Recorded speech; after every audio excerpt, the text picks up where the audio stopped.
It's the Brian Lehrer Show on WNYC. I'm Amina Serna, filling in for Brian today.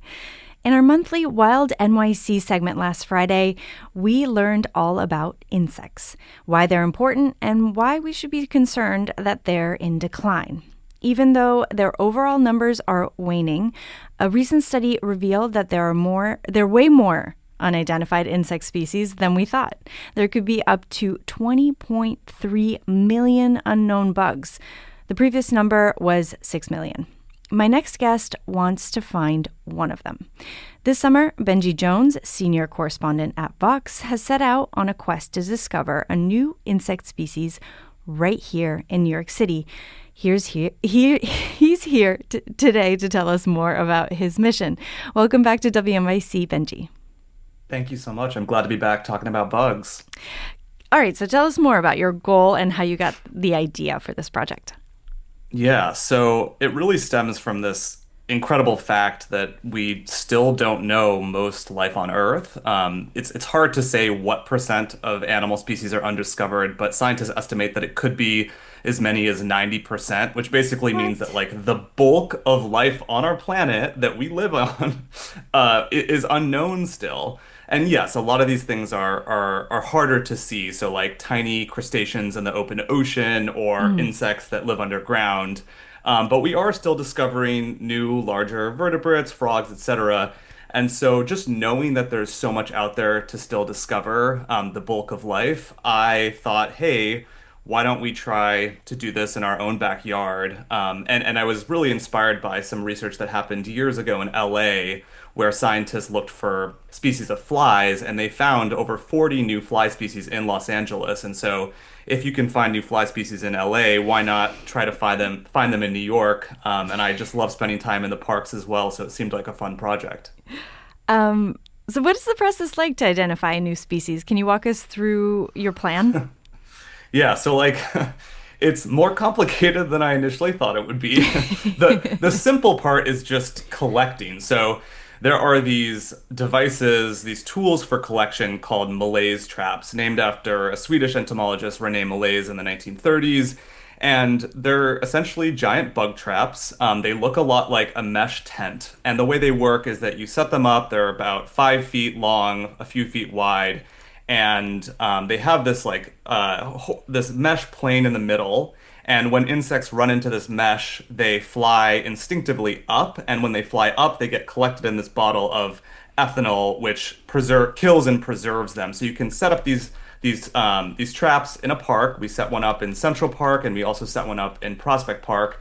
And they passively collect insects. So just by leaving them open, things will run into them. And they're really designed to capture small insects. So we're focused on these small flies called phorid flies or scuttle flies, and also small wasps called parasitoid wasps, named because they parasitize other insects.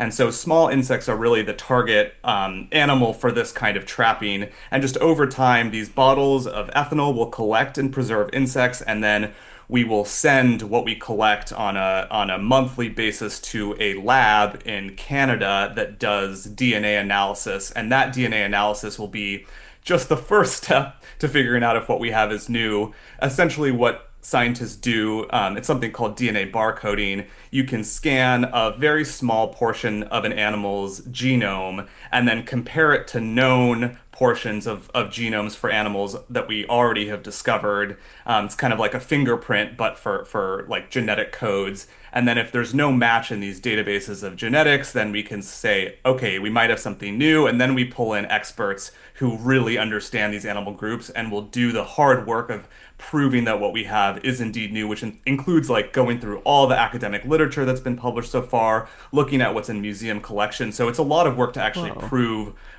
beyond reasonable doubt that what you have is a new species. And then you have to name it. So listeners, I wonder if in our last 13 minutes here, If anybody wants to play along, do you want to help Benji name the new species? Please. I would love that. Call in with your ideas for a new New York bug. We encourage you, obviously, to get as creative as you want.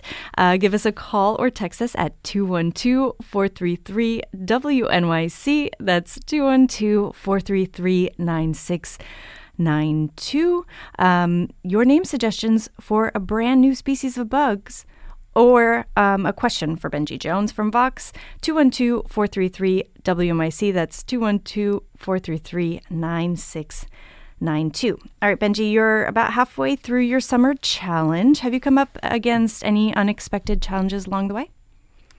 Yes. Thank you so much for asking. I would say one of the unexpected challenges was how difficult it is to send dead bugs to overseas, or I guess just to Canada. Oh, yeah. You have to get a permit to export them from the Fish and Wildlife Service. I've been on the phone many times at this point with an officer in the Fish and Wildlife Service trying to understand just how to fill out an application to do this, let alone actually get approval to do it. I finally did get approval, but it was way more involved than I was expecting. The package, also because it contained ethanol, is a hazardous substance. That became difficult, so I had to make sure it was packaged in a very specific way so that UPS would not send it back to me. They initially said they would, and then it ended up making it. So I'm very happy that at least one box of our dead insect specimens has made it to this lab at the University of Guelph, which is the group that's doing this analysis for us. So that was part of the challenge. I will say, I was worried about setting up these tent-like traps in such public places. I mean, in Prospect Park, for all of your listeners who go to the park, who walk around the park, it's right next to Dog Beach, which is a highly trafficked area, which I love because it gives us an opportunity to hear from the public, and there's an email address on a sign and so forth. But I was worried that someone might tamper with it. But so far, no one seems to have messed with our traps. I don't want anyone to get any ideas. So that has not been a problem so far. It's mostly just like the logistics around actually doing the science to discover something new, and we're still in pretty early days of that. Benji, you've opened up your mailbox to the public for naming suggestions for the new bug. I will let you plug your email here, of course, but have you looked at some of the entries yet and picked out any favorites? Maybe it'll get the creative juices flowing of our listeners. Yes, thank you. The email address is speciesproject@vox.com. So species like a new species, speciesproject@vox.com. We have received a few. One of them was something related to Mom Donnie, which I think is a fun idea. And then we've also had, and this did not come from my team, which I'm surprised by, but someone was like, oh, you should name it like Voxoni, something with Vox in it. Which I know, like branding. our I know, and I know our editors would love that. It is a little bit of like a faux pas in the science world to name things after yourself. So TBD what we're gonna do if we're gonna name. We're hoping to get more than one, so maybe we can name one of them after Vox. But definitely would love to hear ideas from listeners. Please reach out. Here is one already. Hillary in Hudson Valley. You're on WNYC. Hi, what's your idea? Hi, thanks for having me. It's Hillary, and we're on a donkey horse farm up here. My idea, in an homage to Prince, but because we're the Apple State, New York, is Apollonia. Apollonia. You said after Prince's... Yeah, go ahead. After the artist formerly known as Prince, Purple Rain, yada, yada. Yeah. Excellent suggestion. Thank you so much, Hillary. And maybe if we discover a new bee species, that would be a fitting name, just because they're such avid pollinators of apple trees. Oh, such a great idea. Here's another via text. If found in NYC, call the insect Forgetta Bugget. Okay, I think that's a pretty like 10 out of 10 suggestion. I like that. I couldn't agree more. Go ahead. And there was a sweat bee discovered, I think it was in 2011 that it was described, that was named the Gotham sweat bee. So there is precedent for naming something very New York focused. So I like that. The Gotham sweat bee is a good one. Here's one that I think is a little bit more earnest, which I like. Bug name idea, Manhattana. Did I say that right? Manhattan. Oh, Manhatta. Sorry, there we go. Mannahatta. I think this is what indigenous peoples originally called Manhattan. So, very cool. New York City might not be the most obvious place to discover a new species of bug. Do you think being in the city makes your project any harder?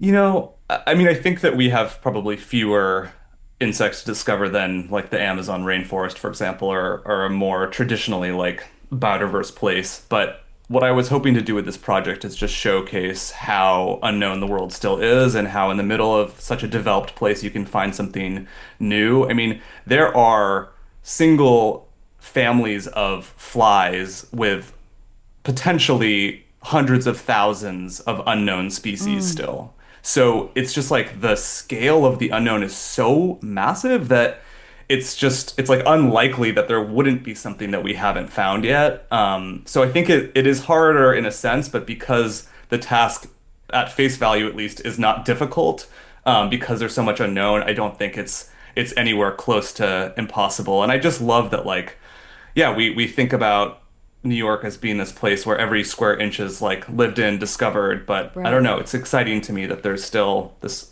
unknown world out there.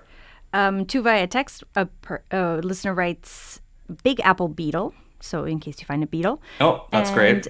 Knickerbugger, which Okay. yeah, I don't know. Let's go next. Here is a kid listener to the Ryan Lair Show calling in. Ben in Westchester. Hi, you're on WNYC. What's your name for a bug? So I wanted to name the bug the Barack bug Barack. after my little brother. Oh, that's very sweet. So Thank you. sweet. Thank you so much for calling in, Ben. And Ben, what kind of like bug do you wish it would be, or what's your favorite kind of bug? I don't really like bugs That's fair. at all. Very fair. But Barack bug, great suggestion in honor of Ben's little brother.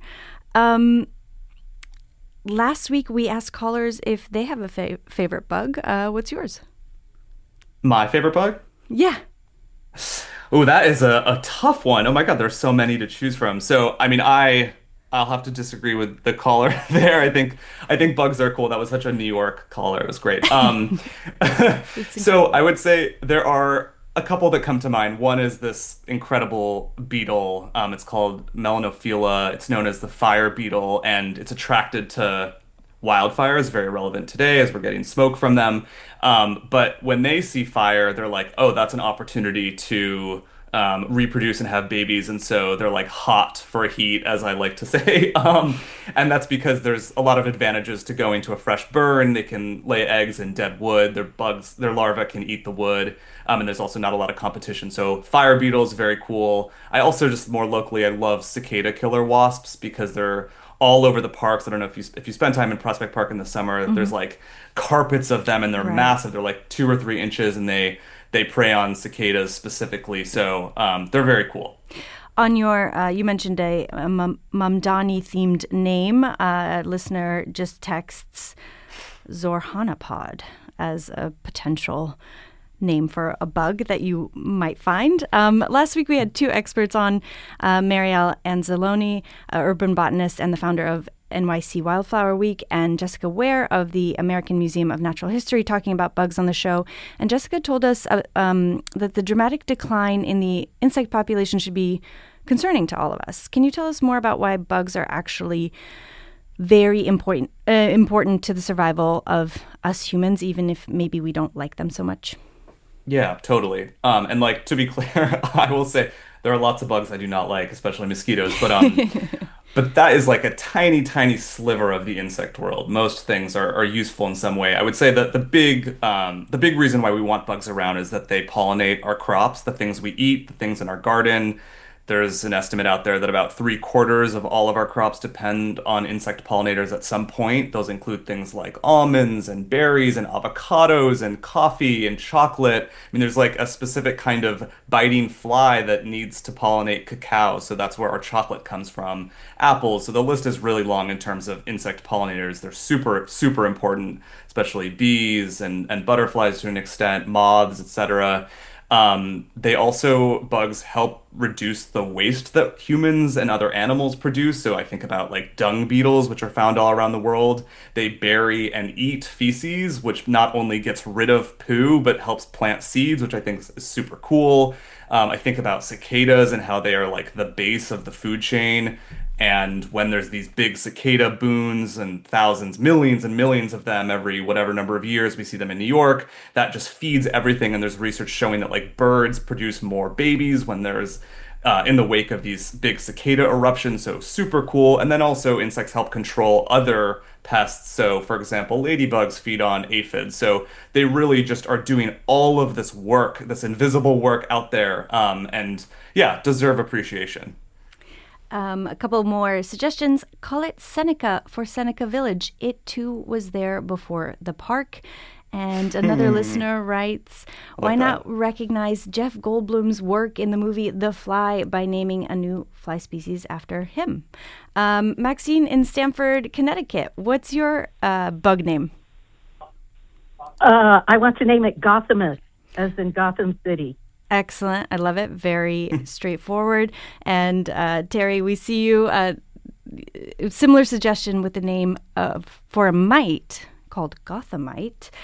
Last question as we run out of time. What are some ways that New Yorkers can get involved in the search for a new species?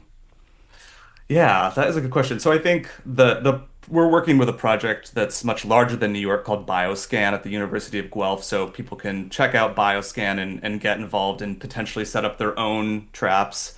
I think, yeah, continue to reach out, send us names, ask me questions, speciesproject@vox.com. I love engaging with folks. And then I think the big one is just like appreciate bugs and support your green public spaces. These small little like outcroppings of plants in the city, they're everywhere. And yeah, a lot there. Benji Jones, senior correspondent at Vox. Thanks so much for joining us. Thank you so much. WNYC's journalism and storytelling is heard by millions of passionate listeners. Sponsors of our programming gain our listeners' attention and their respect. Learn about how your organization can support WNYC and WNYC Studios at sponsorship.wnyc.org.